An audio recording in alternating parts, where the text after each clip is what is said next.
যথাযোগ্য মর্যাদায় দেশে বিভিন্ন জেলায় গণহত্যা দিবস পালন করা হয়েছে। প্রতিনিধিদের পাঠানো তথ্য ছবিতে আয়োজন হচ্ছেন সোহেল আহমদ। সকালে চট্টগ্রাম নগরীর পাহাড়তলীর বধ্যভূমির স্মৃতিস্তম্ভে মহান মুক্তিযুদ্ধের বীর শহীদদের প্রতি শ্রদ্ধা জানান চট্টগ্রাম সিটি কর্পোরেশনের মেয়র ডাক্তার শাহাদাত হোসেন। এ সময় পাহাড়তলী বধ্যভূমি সুরক্ষা ও নতুন প্রজন্মের জন্য স্থায়ী স্মৃতিসৌধ নির্মাণের পরিকল্পনার কথা জানান তিনি। গণহত্যা দিবস উপলক্ষে ময়মনসিংহে আলোচনা সভা ও সাংস্কৃতিক অনুষ্ঠানের আয়োজন করে জেলা প্রশাসন। এতে প্রধান অতিথি ছিলেন বিভাগীয় কমিশনার মুখতার আহমেদ। খাগড়াছড়িতেও যথাযোগ্য মর্যাদায় গণহত্যা দিবস পালন করেছে জেলা প্রশাসন।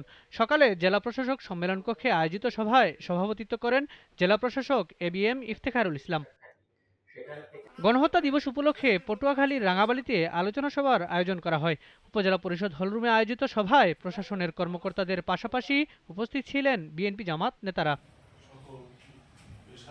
সকালে নড়াইল জেলা প্রশাসকের সম্মেলন কক্ষে মহান মুক্তিযুদ্ধ সম্পর্কে স্মৃতিচারণ ও আলোচনা সভার আয়োজন করা হয়।